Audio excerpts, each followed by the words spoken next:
Hey everybody, Marcel Irnie Racing News. Today is April Fool's Day, guys. April 1st, 2024. But the April Fool's joke is on us Canadians. Thanks to Trudeau and the NDP Totalitarian Coalition. Let's take a look at Pierre Poilievre explaining the problem. The spontaneous gathering with us even before our rally starts. I wish it were on better occasion, but look behind you there. That right there is Justin Trudeau and the NDP's cruel April Fool's Day joke on Canadians. It is a joke without laughter.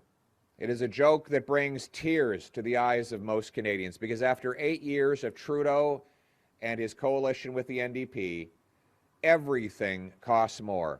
2 million Canadians line up at food banks because they can't afford food. 1/3 of food-related charities are turning Canadians away because they've run out of food.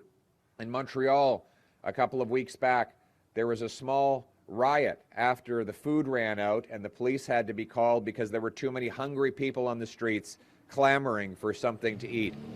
In St. John's, Newfoundland, there are 28 dead bodies left in refrigerators outside of a hospital because families could not afford a funeral or cremation. Can you imagine that? Leaving your aunt, your father, your sister, your brother in a freezer next to a dumpster at a hospital because you cannot afford to give them a dignified goodbye.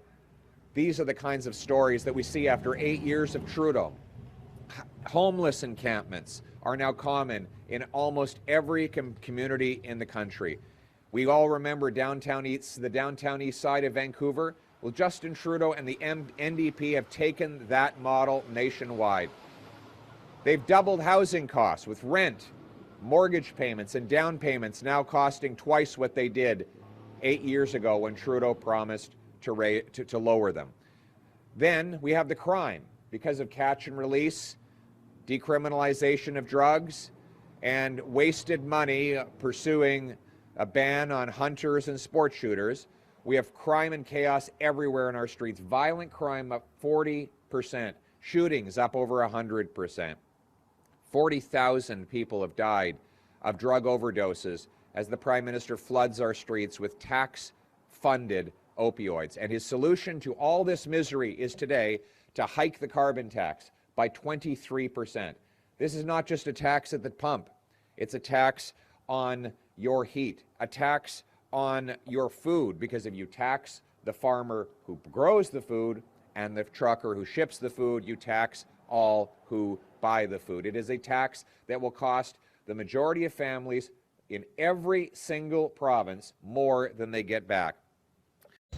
But wait, it's not actually a joke. It is real. April Fool's Day has come real in Canada, guys, and that's why I'm here in actually Parker, Arizona, just below Lake Havasu, because who wants to be in Canada anymore? Joke's on us.